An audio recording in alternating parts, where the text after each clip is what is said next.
A deadly school shooting in California has a community on edge. My daughter, Sarah, told me, "Mom, I'm so scared. I love you guys so much." She says, please come, and that was just what killed me. Emotions running high today. New information about the accused shooter. Plus, a deputy rushing to protect the life of a stranger loses his own life responding to the call. I'm Adam Owens in Northampton County. We'll tell you how it happened. And a woman found tied up inside a house in Nash County. We are waiting for a news conference to begin on what happened in a home invasion and homicide. At least 2 students are dead and several injured after a school shooting in California today. Thanks for joining us. I'm Gerald Owens. And I'm Catherine Brown. Authorities say the accused gunman shot himself in the head. He is now in the hospital in grave condition. This all happened earlier today at Saugus High School. That's just outside Los Angeles. Students and parents are describing moments of sheer terror. You won't let go of your daughter. No, I'm scared. It was very scary. We heard the one shot and then 4 after, and we just started running, and just all I heard was all these kids running and just screaming and calling their parents, and it was very sad. This is a story that has been developing all day. Camilla Bernal explains what we know about the shooting and the suspect. It's the sound that no student wants to hear. It was like bang and then bang, bang, bang. Just after 7:30 in the morning, local time, students at Saugus High School forced to run or hide. We heard the one shot and then 4 after, and we just started running, and just all I heard was all these kids running and just screaming and calling their parents. But some unable to escape. Within 2 minutes at 7:40, our first units arrived on scene and encountered in the quad area of the school multiple victims. Officials confirming 2 students died after being treated. Others remained at the hospital. The shooter also among the injured. Detectives have reviewed the video at the scene, which clearly show the subject in the quad withdraw a handgun from his backpack, shoot and wound 5 people, and then shoot himself in the head.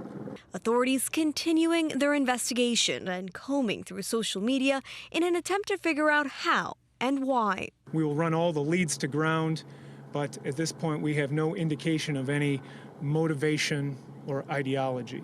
I'm Camila Bernal reporting. Now, in a story like this, details change by the hour. We'll keep you updated with the newest developments on this story on television and on WRAL.com. Meantime, back in our area, a 17-year-old in Orange County is under arrest in a school shooting threat. It is the latest in a string of threats at Cedar Ridge High School. Investigators say a junior, Alex Massey, scratched a message on a bathroom stall sometime in late October or early November. Last month, 18-year-old Dylan George was arrested after police say he threatened the school over text message, and a $2,500 reward is still available for information leading to the arrest of the person responsible for a third threat.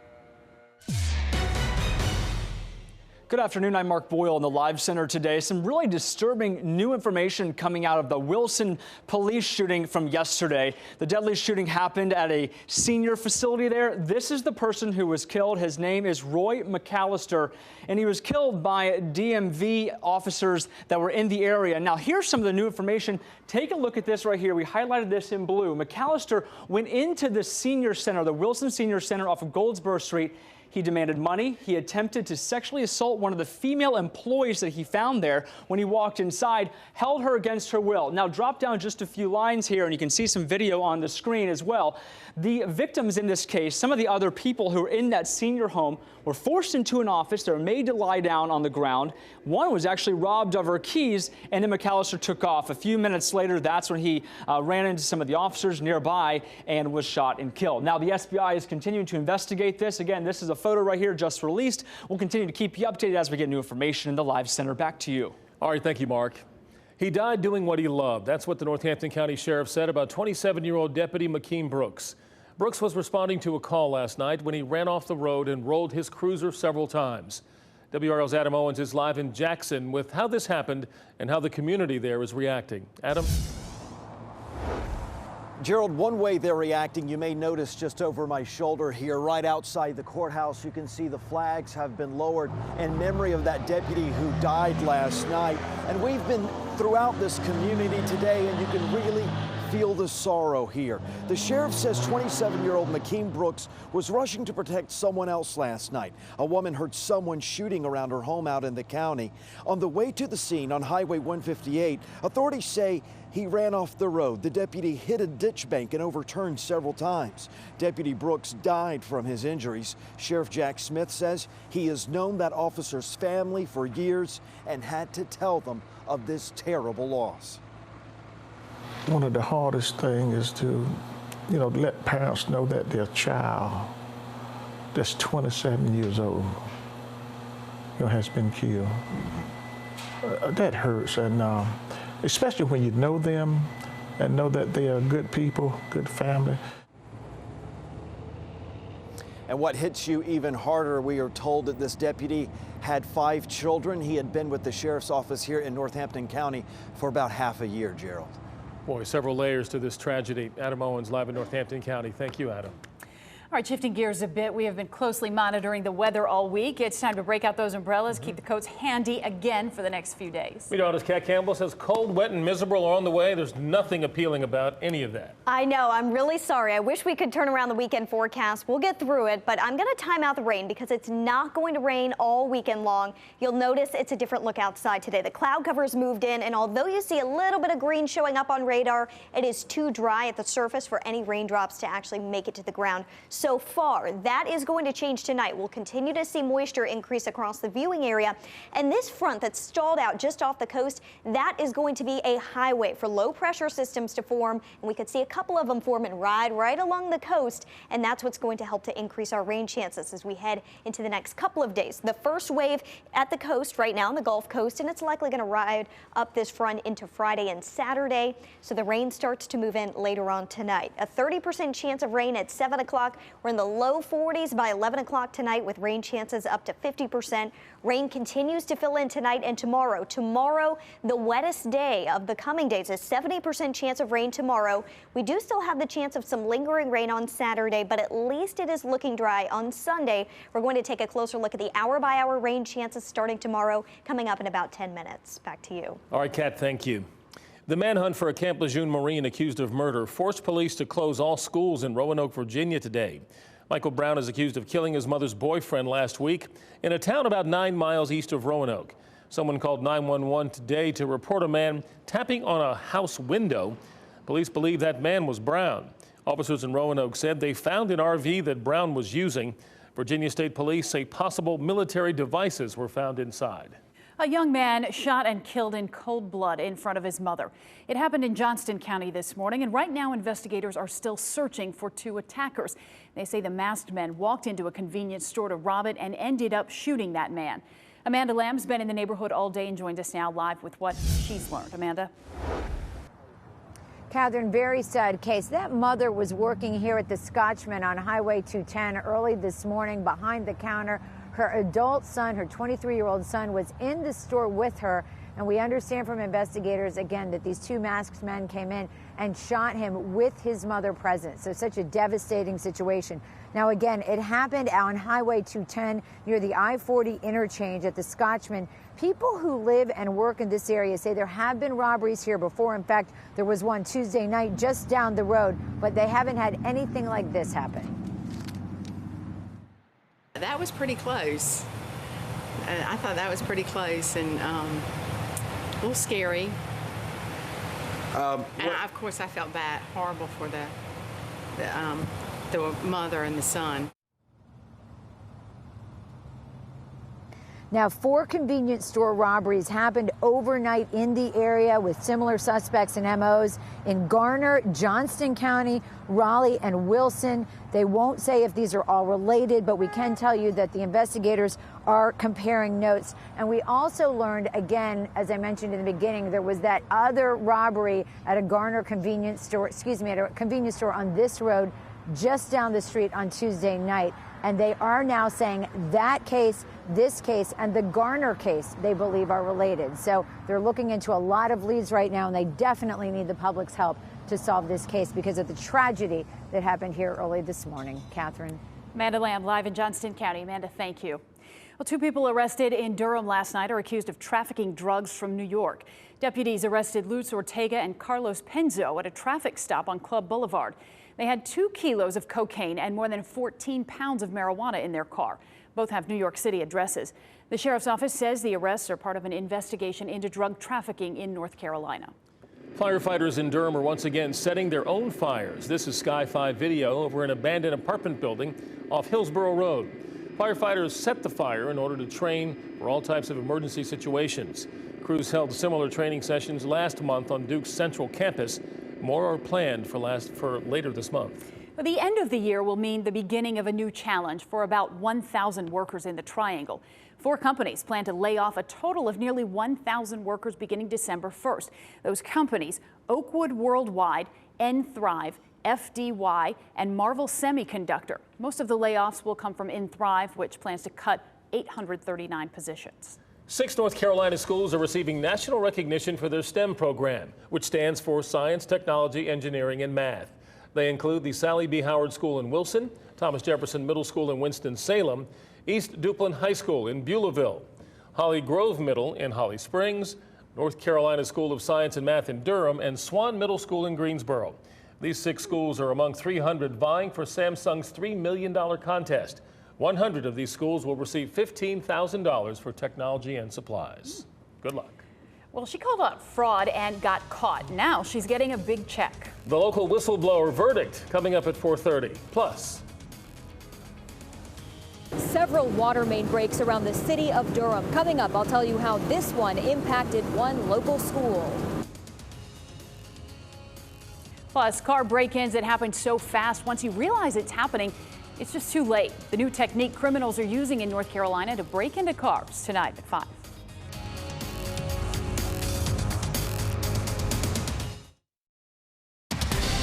You're watching WRAL News.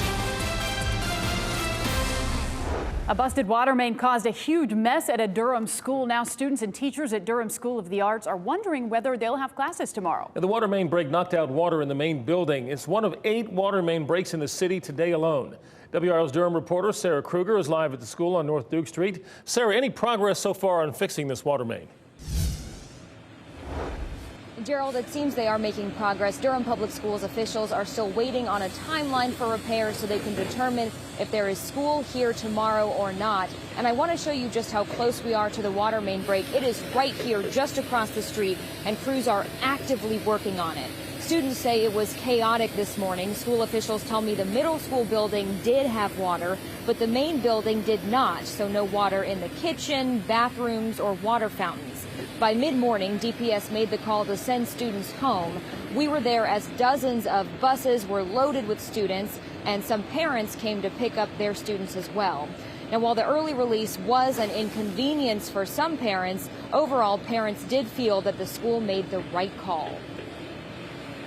It was an issue at work, but fortunately I work at a place that's flexible and understands that I have a family and need to be able to take some time off. This was a decision that they had to make. When you think about how many kids are in the school and having no water, that's not really an option.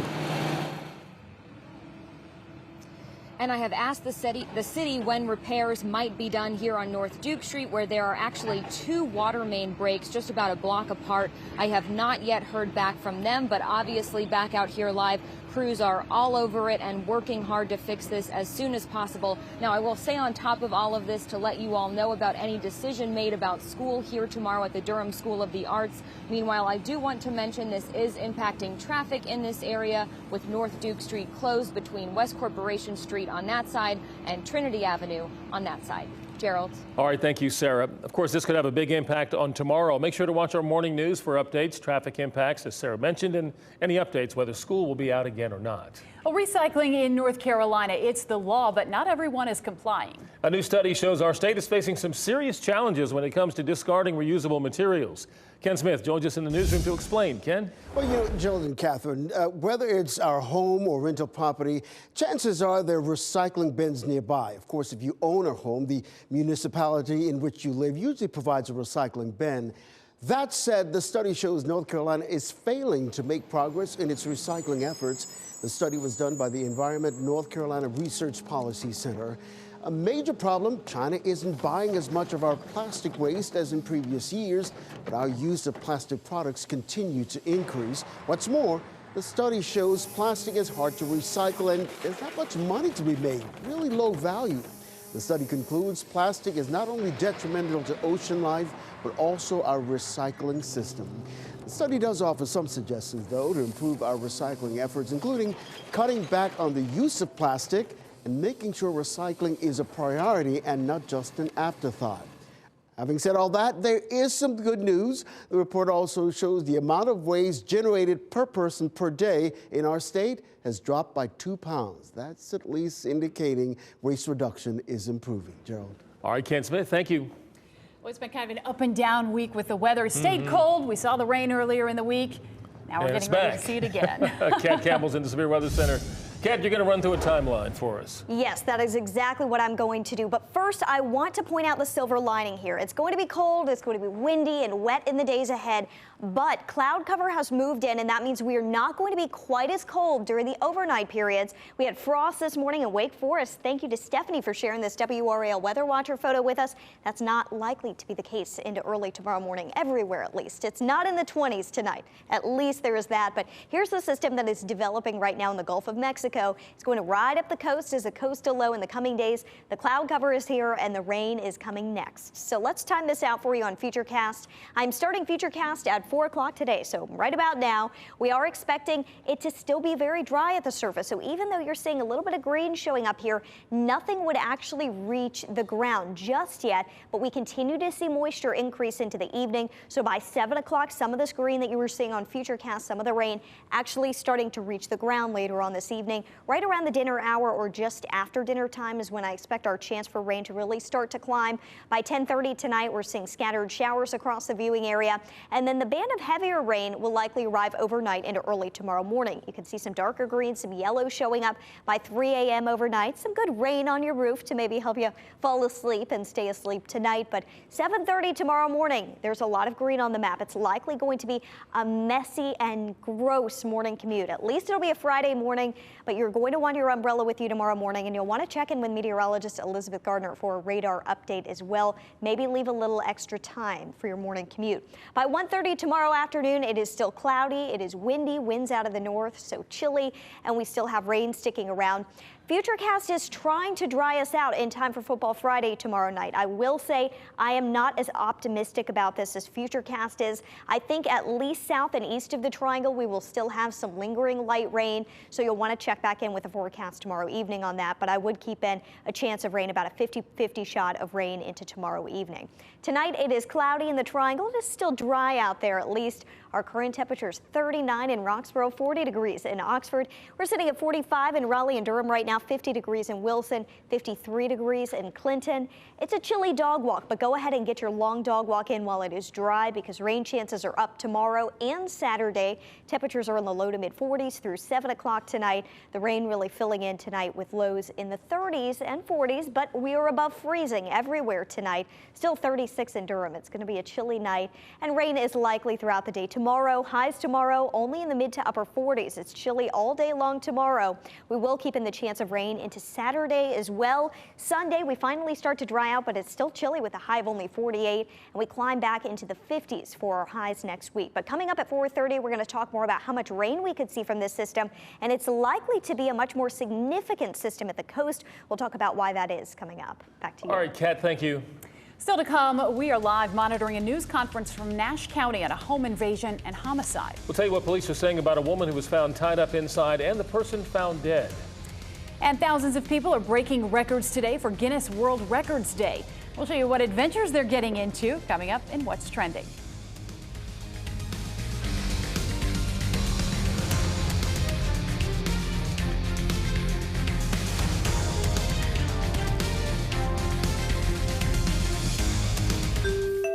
Tonight is all new on WRAL. Watch a new episode of Superstore at 8, followed by an all-new Perfect Harmony at 8:30, and A Good Place at 9. Then it's an all-new Will and Grace at 9:30, and a new episode of Law & Order SVU at 10, and WRAL News at 11.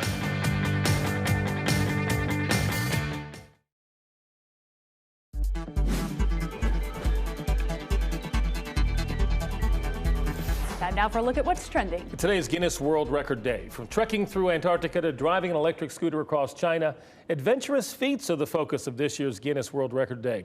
In January, a Frenchman became the youngest person to reach the South Pole solo, hiking for 40 days. Wow. Imagine how cold that is. Oh, my. In Dubai, a former British Royal Marine swam 3 miles in 2 hours and 42 minutes while pulling his son in a kayak. Now, I guess that's what made it the record. If he were the one pulling his son, it wouldn't be a record.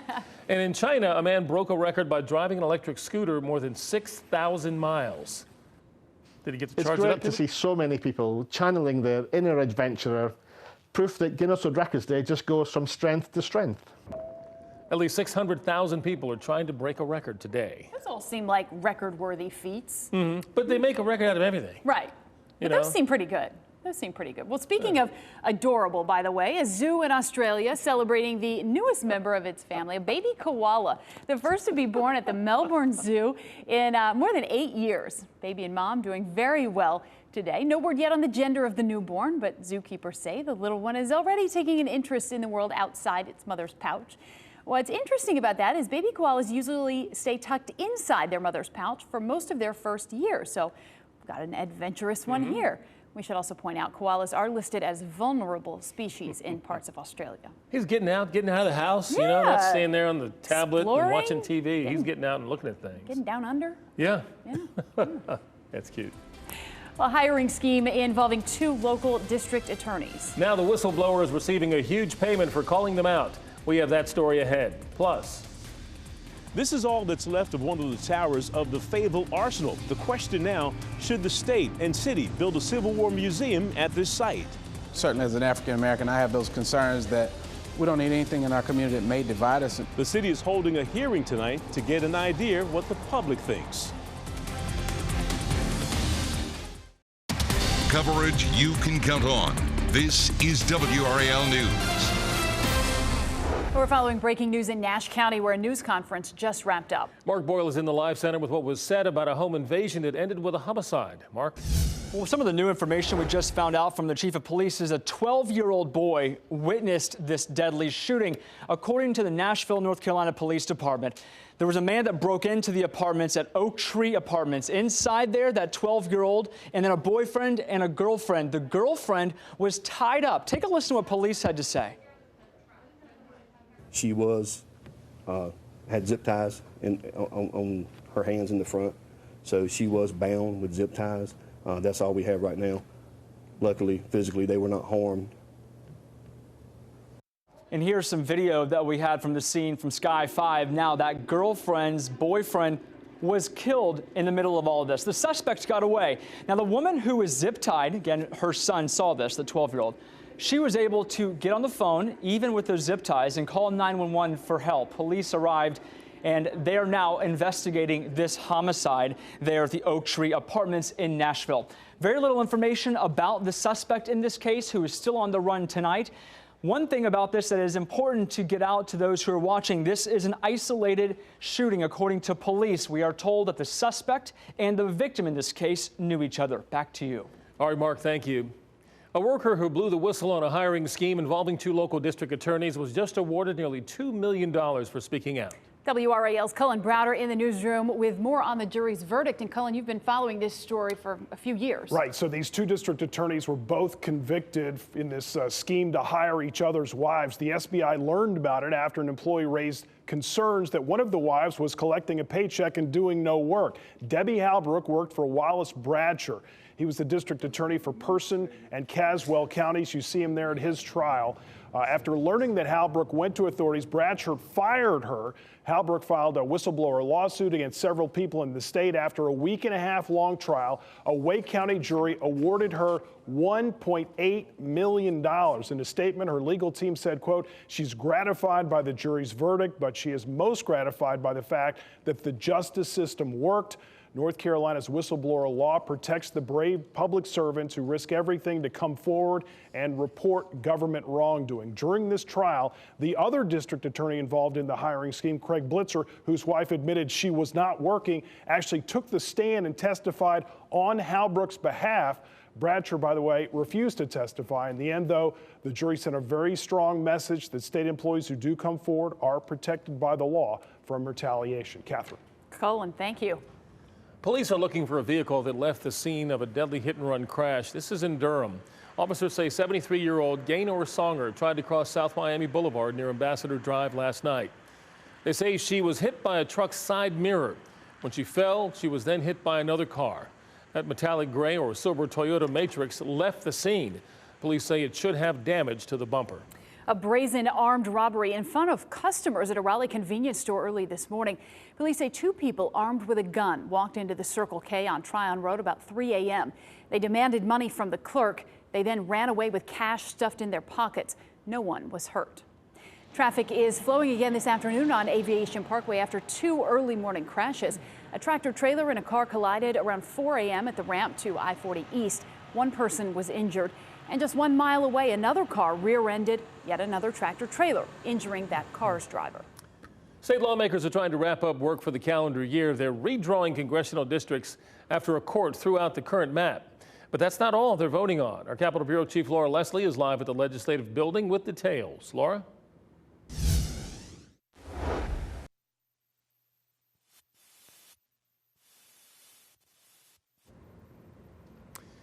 We apologize for that. We have a problem with Laura's mic. We can tell you that for the past 2 weeks, the new congressional districts have been the focus of attention. That's what they're debating in the House floor at this moment. They're also working on 2 funding bills that had been held up for weeks. The House voted almost unanimously this afternoon for a bill that would supply nearly $300 million to the DOT to cover its cash flow problems. The bill sets up a reserve fund within DOT earmarked for disaster recovery. Representative John Torbett said it also requires the state auditor to audit the agency to find out what caused the cash flow crisis. That was leading to the very great possibility of layoffs throughout the industry, as well as work stoppages and delays on projects.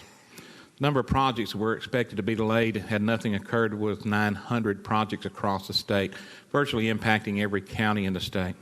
The House also voted nearly unanimously for a disaster relief spending bill. It includes tens of millions of dollars for Ocracoke and other areas that were hit hard by Hurricane Dorian, but left out of federal disaster aid.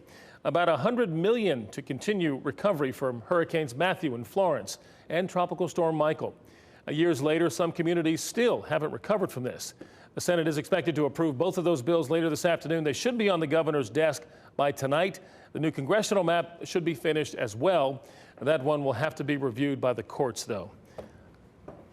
Well, remember those old Motorola flip phones, those Razr phones? Yes. They became so popular in the 90s and early 2000s with the clamshell design. Well, now Motorola is rolling out a new version. It keeps the design, but when you open the new Razr, it resembles a modern smartphone. How about that? It loses the keyboard in favor of a foldable touchscreen. It launches with Verizon in January, will retail for just under $1,500. It does not come cheap. If you want a throwback, there you go. Oscar-winning actress and comedian Monique is suing Netflix, accusing the streaming giant of racial and gender discrimination. She claims Netflix drastically underpaid her for a stand-up special after offering other stars tens of millions of dollars. The comedian was offered $500,000 as a talent fee. The suit claims that is significantly less than what was offered to men and white women for the same type of special. He is the cutest thing you will see today, and everyone on the internet thinks so too. As do we. The puppy with an extra tail growing out of his forehead, believe it or not, up for adoption. Coming up, we'll tell you why doctors won't remove it. And teenagers are getting Botox before the age of 21. Why some doctors say it's just too young, and why they should wait.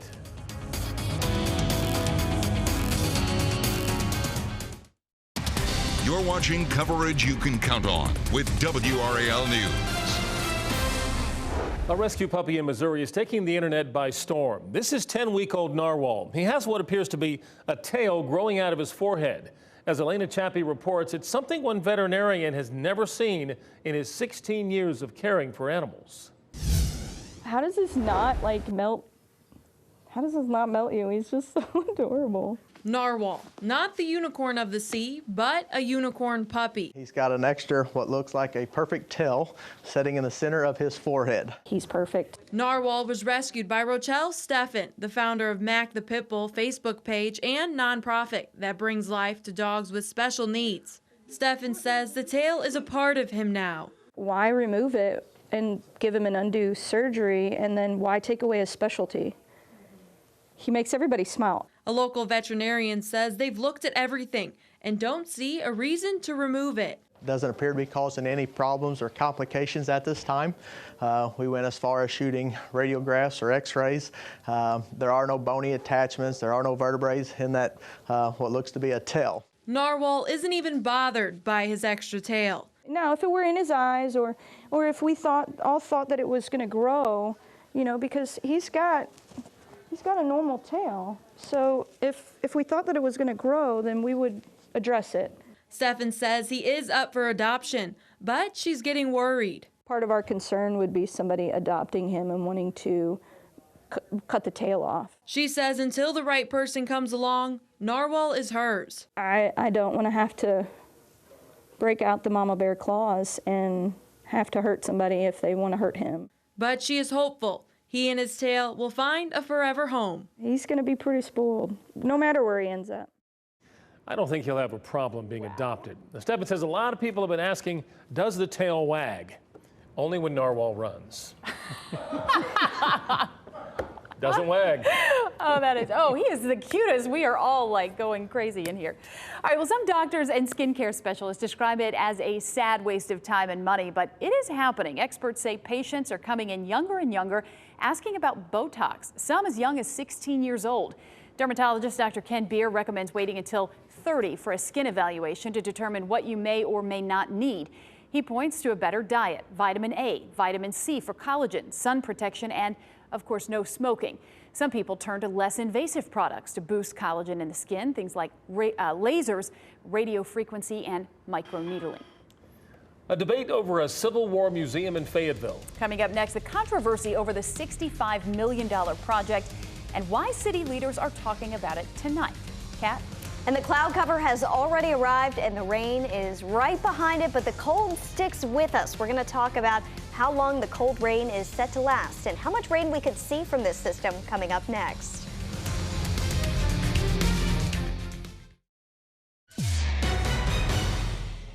I'm Mark Boyle in the Live Center. Some breaking news to tell you about in Harnett County. We are getting reports from the emergency responders down there that a plane went down right at the edge of the runway. So it would be right in this area. This is off of Airport Road in Irwin. There is some other reports coming in that the pilot is actually out of the plane and walking around. But we tried to get that confirmed, and emergency managers telling us they're just arriving on scene. So all of that information is very preliminary. Again, a small plane is reported to have gone down right at the edge of the runway here at the Harnett Regional Airport off of Airport Road. We are sending Sky 5 to the scene to get us video from the scene to bring to you, as well as a crew on the ground. As soon as we get more information, especially on that pilot or who else was on board, we'll bring you that here in the Live Center. Back to you. Mark, thank you. Heated debate expected tonight at a public hearing on a proposed Civil War museum in Fayetteville. The $65 million project will be built at the site of the old Fayetteville Arsenal. WRAL Fayetteville reporter Gilbert Bays is at that location after speaking with people on both sides of the issue. Gilbert?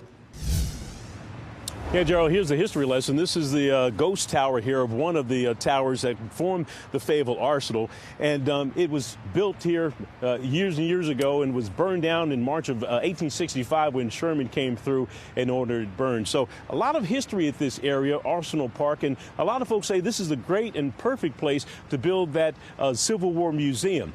Now, a lot of governors thought so, too. Last year, we had several governors join city leaders for a groundbreaking ceremony for the proposed project here on Arsenal Avenue. This is going to be a state museum with a state budget of about $46 million towards the construction. And then 2 years ago, the city council voted unanimously to support the project by kicking in a $7.5 million promise. Things have changed, though, since the original council members joined and signed into that project. One of the biggest changes is the composition of the newly elected Fayetteville City Council. Now it has 4 new African-American city council members. The climate in the country has changed versus concerning race relations, and so we need to be very mindful of that. Since then, we've had the horrible incidents in Charlottesville. We've had a number of issues concerning race that have happened, and so we want to make sure that we're thoughtful in the process of what we bring into the community and what the long-term impacts are.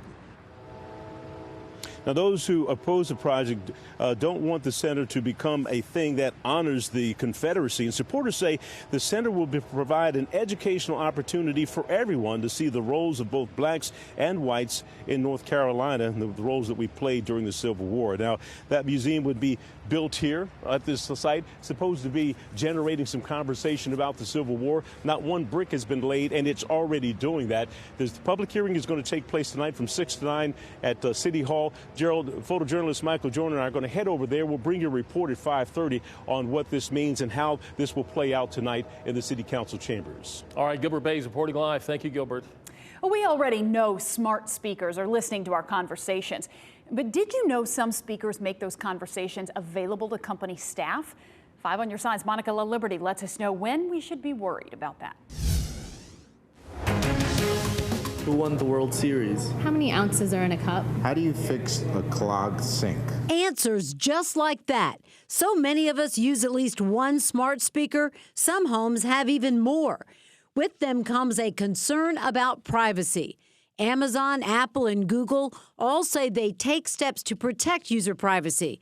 But all three also confirmed to Consumer Reports they have teams listening to recordings of people using their voice commands and interfaces. Companies like Amazon and Google have a ton of consumer data, and they're using that data to make their products better. They're constantly working to improve their AI by having both people listen to the recordings and also through machine learning and technology. The companies say they use the recordings to improve how their smart speakers work. If that concerns you, there are some ways to protect what's heard. If you turn off those speakers when you're not using them, you don't have to worry as much. But you also can go through and just spot check your recordings. If you hear something that you don't want them to hear, you can delete it. Alexa. Just keep in mind, altering privacy settings can compromise some of the functionality of the device. That was Monica LaLiberty reporting. All right, Kat's monitoring some wet weather we're in for. Yes, the clouds here, the rain, that is next. But this system is really going to have the biggest impact at the coast. It's cloudy in Durham right now. We don't have any rain out there yet, but it is coming, and you can already see it filling in here on radar. It is moving in from the southwest. Now, notice you see a little bit of blue and green showing up on radar. No rain is actually reaching the ground yet, but as moisture continues to increase, rain will start to fill in tonight. I do need to talk about the impact that this storm will have at the coast, though. What we are watching that is developing right now is a coastal low, and this is going to bring some heavy rain to parts of the coast.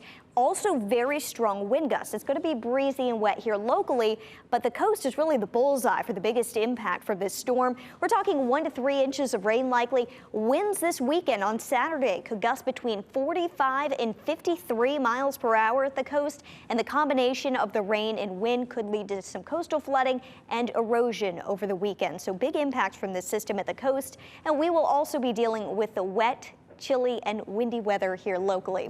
In terms of how much rain we'll see from this system, because the bullseye for the biggest impacts are at the coast, you start to see impacts going down as you head west. So the biggest impacts in our viewing area and the heaviest rain will likely be just east of the triangle, but of course Raleigh, that cutoff there between about a ½ inch and an inch of rain likely from this system. And as you head northwest of Raleigh in the triangle, that is where we have lower rainfall totals in the forecast. In green, areas are likely to see less than ½ inch of rain over the next couple of days. It will stay chilly though, so let's break down the timeline for tomorrow. It's chilly throughout the day, mid-40s for our highs tomorrow. You'll need a jacket and you will want an umbrella tomorrow. Tomorrow's our best chance for rain. The heaviest rain will be falling in our eastern communities tomorrow, and it's likely going to be gray, wet, and rainy pretty much all day long tomorrow. Winds start to pick back up as well tomorrow, but we'll really start to see our winds peaking on Friday and Saturday. Chilly and windy on Saturday, but rain chances at 50% Saturday, a high of only 42 with the rain on Saturday. It is a gross start to the weekend.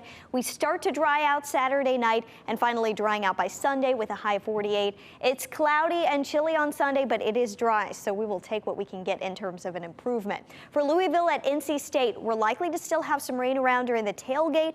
It does appear that we could start to dry out. Still a lot of uncertainty with the forecast for Saturday evening, so check back in with us tomorrow for an update, but I can guarantee it is going to be cold and it is going to be breezy at the game for Louisville at NC State at 7:30 on Saturday night. On the 7-day, we're in the 40s for the next couple of days. We don't finally start to warm up until early next week. We're finally back in the 50s, but we've got rain chances returning to start the week. Our coldest day is going to be on Saturday with a high of 42, a low of 32 by Sunday morning, and the warmest day on the 7-day is 57, our high by next Wednesday. But 57, feeling better than 42 by the time we get there. Back to you. A lot better. Kat, thank you. Prince Harry, Meghan, and Archie will spend their first Christmas together as a family. Coming up, we'll show you how they're skipping the usual royal holiday affair in England with the Queen and coming to the U.S. instead.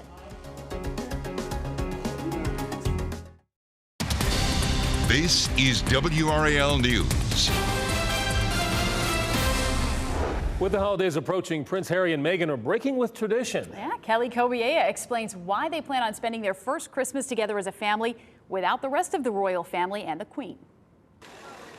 They've been part of the royal family tradition, Christmas in the country with the Queen, for the past 2 years. But Archie's first Christmas won't be in front of the cameras. A spokesperson for the Duke and Duchess of Sussex announcing their Royal Highnesses will spend the holiday this year as a new family with the Duchess's mother, Doria Ragland. And this decision has the support of Her Majesty the Queen. Some have questioned whether it's a sign of a growing rift between Harry and his family. He's only spent one Christmas away from the Queen in 2012 when he was serving in Afghanistan. But as the palace points out, it's been done before. The year after William and Kate married, while she was newly pregnant with George, the couple had a quiet Christmas with Kate's family near London. Harry and Meghan also announcing they'll be taking some extended family time. All after that whirlwind 10-day tour of Africa in September. The palace isn't saying where the young family will spend the next few weeks. In LA, where Meghan's mom lives. Perhaps a white Christmas in Toronto, where they first went public as a couple. In New York, where her friends famously threw the ultimate baby shower. Or holidays at home in Windsor. That was Kelly Kobiea reporting. You said they'll be mobbed wherever they go, right? Yes. Royal Christmases used to be held in Windsor back in the 80s. In fact, Prince Harry made his royal debut at Windsor when he was just 3 months old. Coming up, a home invasion and homicide in Nash County. A woman found tied up inside. We brought you updates from the Live Center earlier today. Coming up at 5 o'clock, our crews are live in the field with this developing story.